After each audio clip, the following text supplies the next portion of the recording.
Alors, bienvenue à votre démonstration sur l'utilisation de Mastercam pour le laboratoire de tournage. Donc, l'objectif de ce vidéo, c'est d'être capable de reproduire étape par étape toutes les trajectoires et la création de géométrie qui vont être associées à la fabrication de cet écrou. Donc, l'écrou va posséder des opérations de tournage, bien sûr, des opérations de filetage interne et des opérations de fraisage pour générer les quatre encoches. Donc, le tout a pour objectif de générer le code machine qui va être associé au posage, donc être en mesure de générer avec le code machine de Mastercam notre simulateur qui va nous permettre en fait de générer les trajets d'outils et nous donner la confiance pour entrer en atelier. Donc, vous devriez démarrer sur Mastercam avec votre dossier de laboratoire étudiant. Dans le dossier LFAO, vous devriez avoir écrou M40 départ, MCAM, qui va vous permettre d'avoir le dossier initial avec le mandrin, avec le brut et bien sûr avec la pièce. Donc, un des objectifs, ça va être de générer les trajectoires de surfaçage et donc un ébauche, une finition, suivi d'une passe de finition en périphérie de la pièce pour être capable de venir faire le profil extérieur du morceau. S'ensuit par la suite une opération de perçage, une opération d'usinage en ébauche intérieure,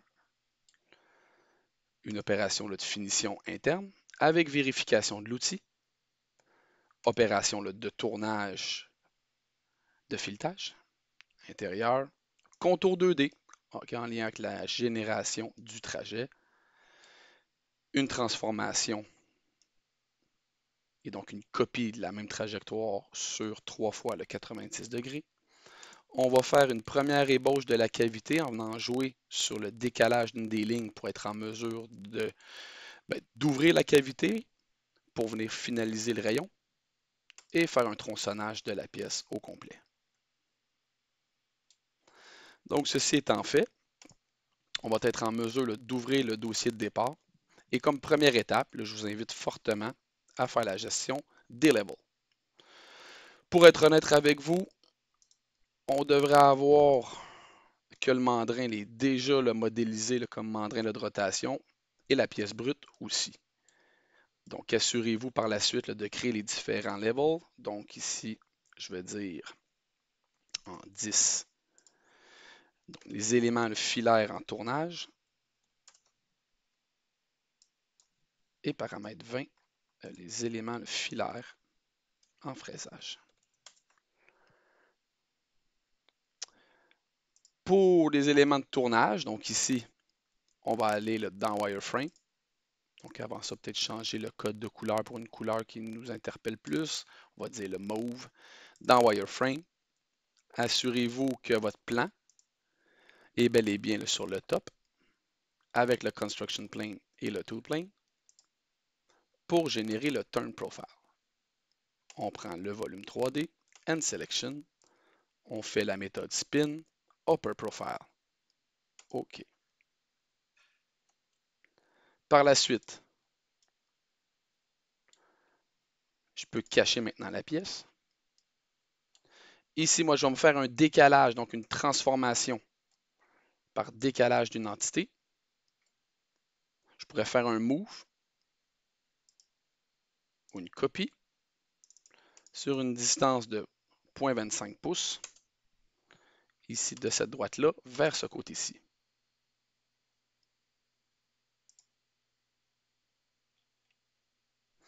Par la suite, je vais venir me faire une droite partant de ce point-ci à ce point-là.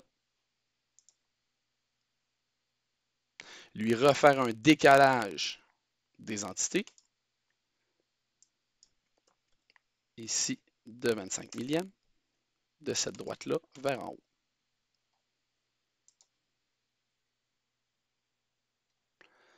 Comme élément, on va utiliser un trim. Donc, coupe ça par rapport à ça. On voudrait l'autre côté. Donc, trim entity, je prends celle-ci, à cet endroit-là. Je prends cette droite-ci, à cet endroit-là, pour générer mon trajet. OK. Je vais étendre la longueur. Ici, là, de la valeur du rayon, donc faire une analyse d'identité sur ce rayon-ci. Donc, d'une distance de 45 millièmes et 9/10. Donc, on va y aller là, 46 millièmes. Transformation. Wireframe, pardon. Modify length de 46 millièmes de cette droite-là sur ce côté-ci. Donc, un petit CTRL Z pour le ramener au même niveau du brut. Excellent. Par la suite, en option fraisage, je vais réafficher mon modèle 3D. Je vais générer la surface de mon contour, mais dans le fond. Je vais avoir une fraise de 3/16 de diamètre pour venir usiner ici. Donc, je vais camoufler mon profil, camoufler ma pièce. Et dans Transformation, je vais décaler mon entité, mais au lieu de faire juste une copie, je vais faire un join. Donc, 0.1875, qui est le diamètre de mon outil ou le rayon. Ici, oui. Donc, 0.875, c'est un petit peu grand. Divisé par 2 pour le rayon, plus un 20 millième de plus. Là, par contre, vous remarquerez que mon plan de travail, c'est encore du XY. On va essayer, lui, de le dupliquer. Et vous remarquerez qu'il a fait un plan à 45 degrés. CTRL Z. Oups. Redo. Je vais modifier mon plan actif pour avoir du XY dans le plan de ma surface, en Construction Plane et en Tool Plane. Bouge entité. La même valeur, join de cette distance-là. OK. Je peux maintenant supprimer cette droite-là pour m'assurer que mon outil, je pourrais même le supprimer, elle, en avant, parce que je vais y aller en mode contour.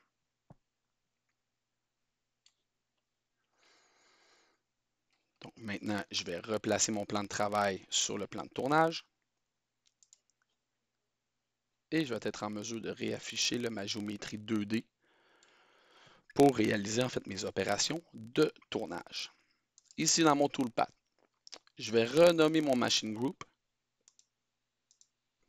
pour l'appeler écrou M40. On va valider que le poste pointe vers le bon endroit avec la tool list qui a été mise à jour du lynx tool.tooldb. On va lui donner un numéro de programme, le 4005. On machine le bel et bien un acier. On a défini le brut et on a défini les mâchoires. Pour le toolpath groupe 1, on va le renommer MT1. Je suis maintenant prêt à faire une opération en tournage. Donc, Face, avec mon outil, le T1010. Les paramètres de coupe qui seraient associés aux opérations pour mon écrou. Donc, mon Face, on devrait avoir un 1000 pieds par minute et un 4 millième pour la passe de finition, le direct. On va garder le 100 en mémoire. Donc, 1000 pieds par minute à 4 millièmes par révolution.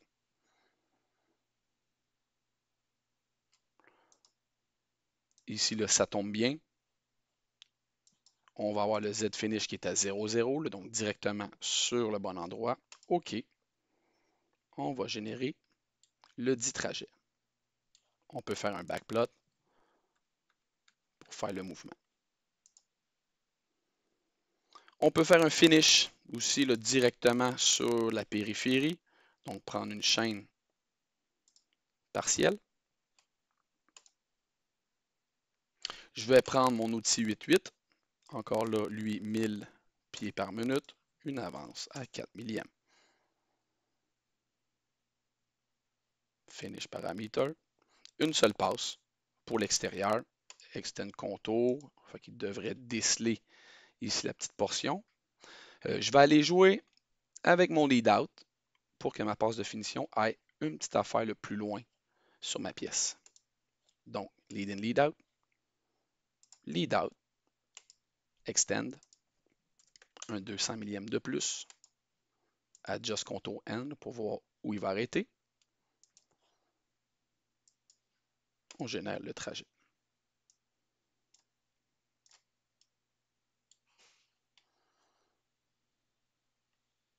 Faisons maintenant un perçage. Donc, avec l'outil T7, nos paramètres de couple nous disent que pour le perçage, on devrait être à 250 pieds par minute à 15 millièmes de pouce. Donc, ici, 15 millièmes et 250 comme vitesse de coupe constante. Ou on insère le RPM qu'on aurait calculé sur l'Excel. Ça va nous donner un DEP qu'on va vouloir arriver ici, donc à moins une demi et des poussières. On n'est pas obligé là, de se rendre aussi loin, mais avec la pointe, on va avoir les éléments de compensation. Boum, on devrait voir la pointe qui arrive ici. S'ensuit par la suite la fonction le débauche en tournage, en cycle canné, chaîne partielle de ici, on peut aller ici au bout. On va prendre cette droite-là.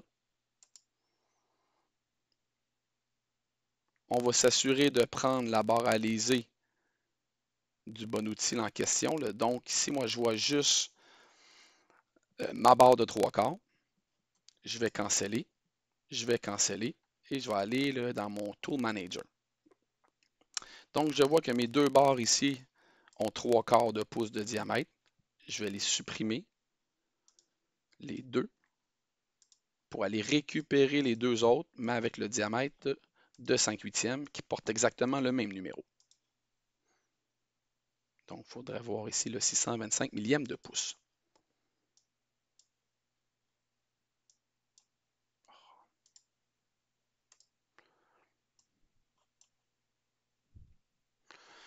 Si votre écran vous cause des douleurs, right-click, ici paramètres d'affichage. On va modifier à 100% pour bien voir notre écran au grand complet. Là, donc, enlever la modification de la taille. Parfait. Et là, maintenant, je peux cliquer sur le OK. On va faire du ID Rough, là, donc à l'intérieur. Chaîne partielle. De cet embout-ci à cet embout-là. Non. L'autre côté, chaîne partielle, renverse la direction vers cette direction-ci. Prendre la barre à léser 11 avec un diamètre de 5/8. Vitesse ici à 450 pieds par minute. Avec un 10 millième. Candid Rough Parameter. Là, on va venir jouer en étendant le contour stock, là, donc détecter là, cet endroit-ci. Si je modifie mon lead in, lead out avec mon lead out en modifiant cette valeur-là de 100 millièmes, on devrait voir qu'il veut en gruger plus, mais on va lui dire que tu as juste un mouvement le linéaire, que tu n'as pas le droit d'aller creuser là, vers l'intérieur. Donc, s'arrêter un peu plus à l'intérieur et faire un dégagement pour notre outil. Donc, plunge parameter, on conserve cette variable-ci. Donc, une clairance, ici, il faut faire attention. Là, à l'intérieur du trou, on va se donner juste en X un 10 millième, un 50 millième en Z. Ici, le depth of cut, on va y aller à 10% du diamètre de la barre. Ici, je vais me laisser un 40 millième pour la passe de finition. Et je peux donner un 0 en Z parce que la cote n'est pas importante. On simule. S'ensuit par la suite, opération de finition. On va prendre le même outil maintenant avec une vitesse à 850 pieds par minute et réduire considérablement l'avance.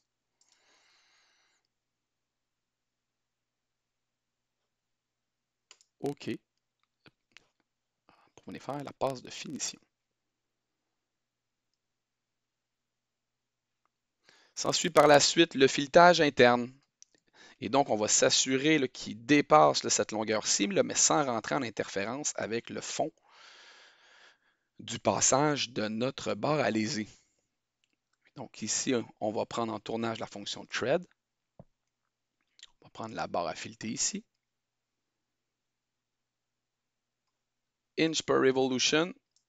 Et on va limiter la 250 RPM, notre RPM, pour la synchronisation de l'axe de rotation et de l'avance de l'outil. Thread shape. Super simple. On va aller prendre notre filet métrique de M25 par 1.5 selon la table de filet.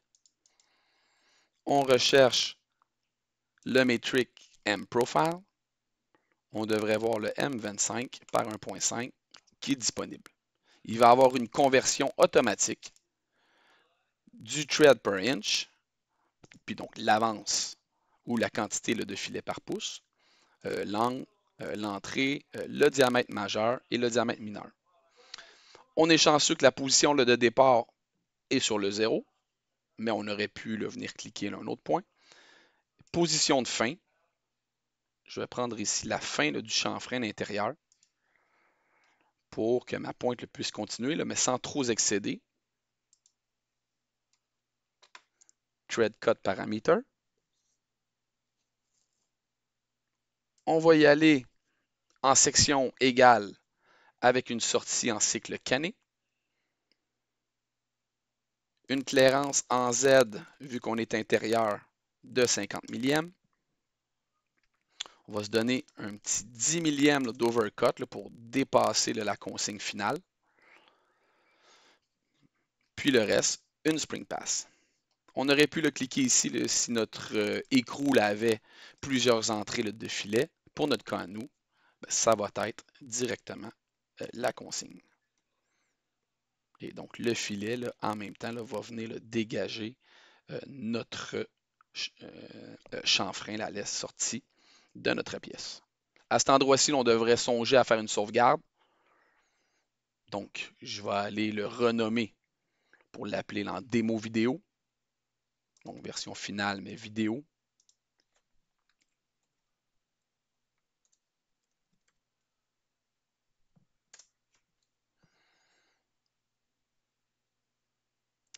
Donc, s'ensuit par la suite une opération de gorge pour dégager, mais surtout venir finir cet endroit-ci par une chaîne. Chaîne partielle de ce rayon-ci à ce côté-là. Si je vais prendre mon outil 1 de 200 millièmes de large avec un rayon de coin de pastille à 8 millièmes, vitesse à 450 pieds par minute pour l'ébauche. Pour la finition, on va y aller à 600. Passe, ici on va être un peu moins le gourmand sur notre ébauche et 2 millièmes en passe de finition. Groove parameter, on va lui demander le Use Stock Outer Boundary pour qu'il détecte où se trouve le brut. Pour le rough, on va se laisser tant en X qu'en Z un 5 millième. On peut le laisser ici à 75%. On peut le laisser en step.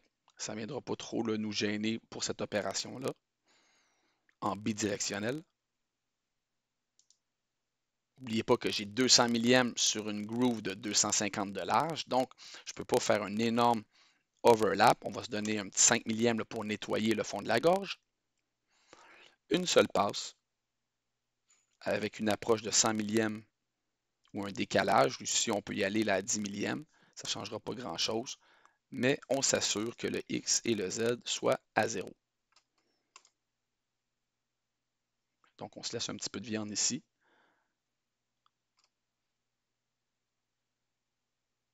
quand on va venir le nettoyer de notre côté pour venir faire le tronçonnage final.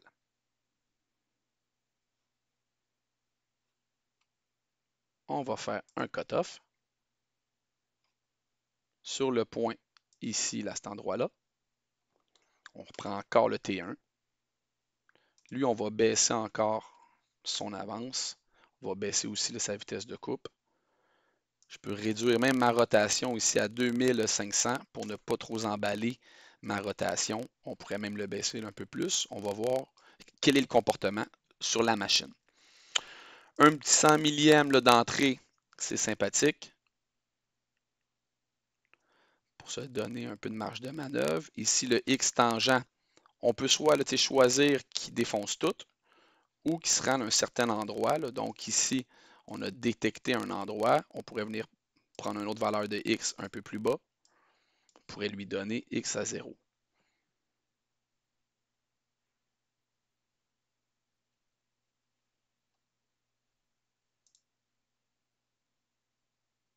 Et donc, avoir maintenant un backblot qui va nettoyer le côté. Donc, la pièce va tomber. Là, on va faire d'autres manœuvres un peu plus tard dans la session pour venir positionner ce qu'on appelle le part catcher à cet endroit-là. Donc, présentement, si on fait toute la simulation, on devrait avoir comme première opération dans le tournage un dressage de finition. On vient faire la finition sur le profil extérieur de la pièce. On vient ébaucher le trou par un perçage. Ébauche avec bord à léser. Petit nettoyage avant la passe de finition. Passe de finition. S'ensuit par la suite cycle automatique de filetage à cet endroit-là.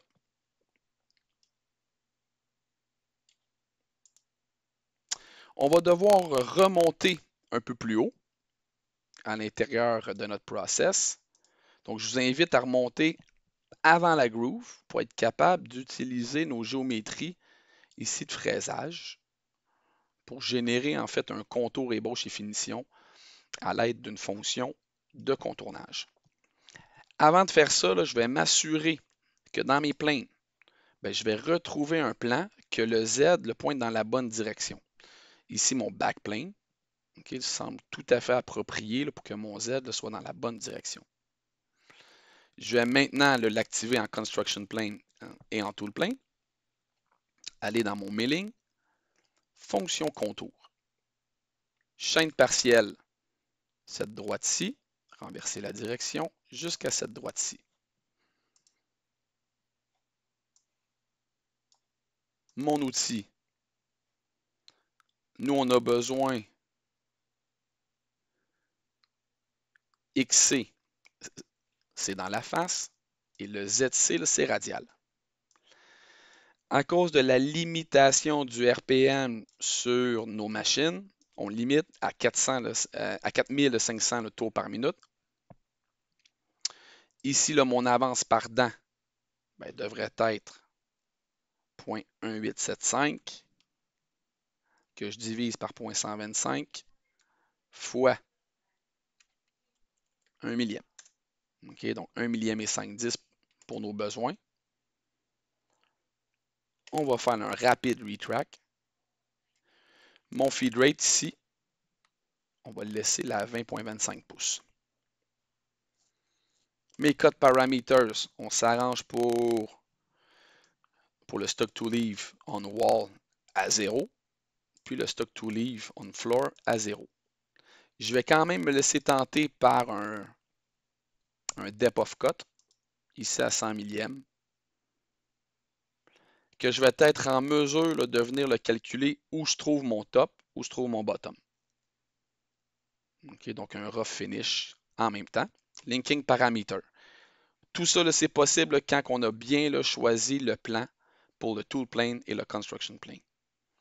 Linking parameter. Incrémental à 0 sur ma géométrie finale. Ici en absolu, non, je vais dire top of stock, récupère le haut de cette droite-là. En absolu ou incrémental, je peux recliquer dessus. Et donc 85 millième, ce qui devrait me donner ici un rough que je vais baisser à 50 millième pour le faire en deux passes presque équivalentes en frais de dimension. Linking parameter. Donc, lead in, lead out. Mes arcs de cercle, j'en ai pas vraiment de besoin. Moi, je suis prêt à accepter là, que mon outil lui parte sur une ligne droite à l'extérieur, puis revenir sur une autre ligne droite par la suite. Plane, on a pris les bons planes. Ici, collant, on va pouvoir faire du M8 with the movement. Axis combination, on est le par défaut, mais dans le rotary axis, on va venir prendre le Y-axis pour notre opération. OK, pour faire la simulation. Là, donc, on voit présentement là, dans mon trajet, si je reprends mon backplot, première couche qui vient faire l'ébauche finition sur le côté, on redescend, on vient faire la passe. Là, donc, en 2 niveaux, très sécuritaire. Et donc, une fois qu'on a généré la première trajectoire d'outils, on va effectuer la transformation, puis donc le duplicat en fait du même parcours en utilisant la méthode de transformation des trajectoires d'outils, qui est la fonction toolpath transform. Une fois la fenêtre ouverte, on va s'assurer de prendre le type de transformation par rotation, donc le rotate. On va activer le mode toolplane et décocher le include origin, s'assurer que le include, le W, le CS est décoché, et aussi s'assurer de maintenir les informations sur le work offset, le numbering, donc le numéro du repère pièce à utiliser pour maintenir la source de l'opération. À partir d'ici, aussi la source, moi je vais prendre le code source du NCI. Donc au lieu de faire un duplicat de l'ensemble des géométries, et prendre ma fonction du contour numéro 7, et venir faire la sélection d'un autre plan de rotation, donc celui qui va pointer vers l'extérieur de ma pièce. Donc, je vais prendre la fonction right. Une des grandes sources d'erreur avec les copies de transformation, c'est vraiment comme la numérotation automatique qui est associée à cette transformation-là, ou la conservation du W, le CS, ce qui va faire en sorte que l'usinage va se faire au même endroit.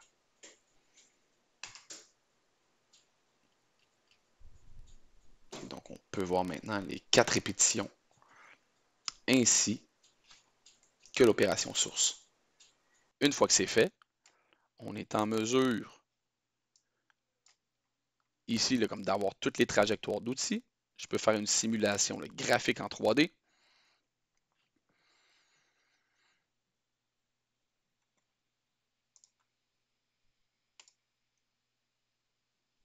On a perdu le brut, tout simplement, qui interprétait que la pièce était. Elle disparue. Okay? Donc, je suis tout à fait conscient qu'on perd la pièce en 3D. Avant de générer le code machine, on va faire une petite sauvegarde. On va faire un right-click sur les Edited, le Selection. Je vais modifier le NCFile name. Donc, lui, au lieu d'être départ, je vais dire MT1 pour le point NC. Je vais aussi le modifier ou m'assurer que mon programme, le number, est bel et bien le bon. Et donc, le 4005 pour cet exemple. Je vais régénérer l'intégralité de mes trajets. Faire une sauvegarde et générer tout le code du montage 1.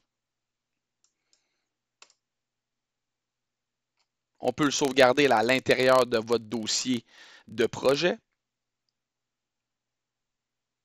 Donc, je vais le sauvegarder moi dans mon Mastercam. J'ai déjà plusieurs sources de projet. On va regarder ce qui va nous sortir comme code.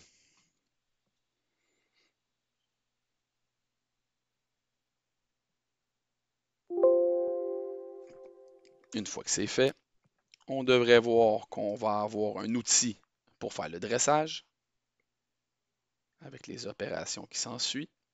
Ici, la passe de finition. Ici, le perçage avec le cycle G83. Alésage intérieur en cycle d'ébauche, donc le G71, c'est le cycle d'ébauche. Et s'ensuit par la suite un G70 qui représente le cycle de finition. Ici, le cycle automatique de filetage. Après, ben, les modes d'opération en fraisage avec les transformations. S'ensuit par la suite la rainure, ébauche et finition de la paroi et tronçonnage. Okay, jusqu'à X de moins 16 millièmes pour tout tailler notre pièce. Ce qui nous amène, supposons que je vais faire un save as là, vers mon dossier de travail pour le rentrer là, dans mon simulateur. M40, évaluation 2023, le projet, ici dans votre dossier étudiant, code. Vous voyez qui existe déjà, ce qui va nous amener à avoir une version, disons, de vidéo. À l'intérieur du simulateur, right-click, on va remplacer le programme existant par lui qu'on vient de créer, 5 kilooctets. Je vais déplacer un peu là, mon écran, faire une remise à zéro. On devrait voir le programme le 4005. Je peux y aller en étape par étape, bloc par bloc, avec le spacebar, ou avec la barre d'espacement. Changement d'outil. On va venir faire un dressage. Passe de finition. S'ensuit par la suite la passe de finition. Viens faire le perçage.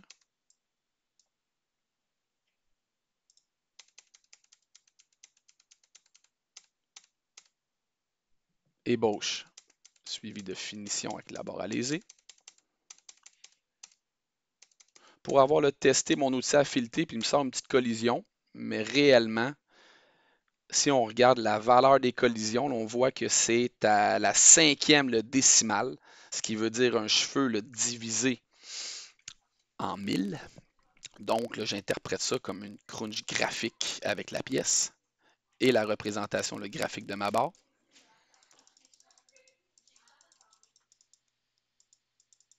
Première passe, deuxième passe, indexation. Et donc, la nouvelle matière est déposée. Coupe première passe, ici coupe deuxième passe.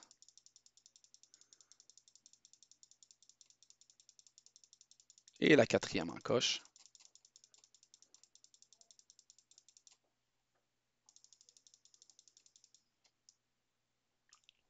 Par la suite, on va faire la première groove, le petit rayon de finition. On tronçonne la pièce. Fin du processus. On sauvegarde le projet et on est prêt à rentrer à l'atelier.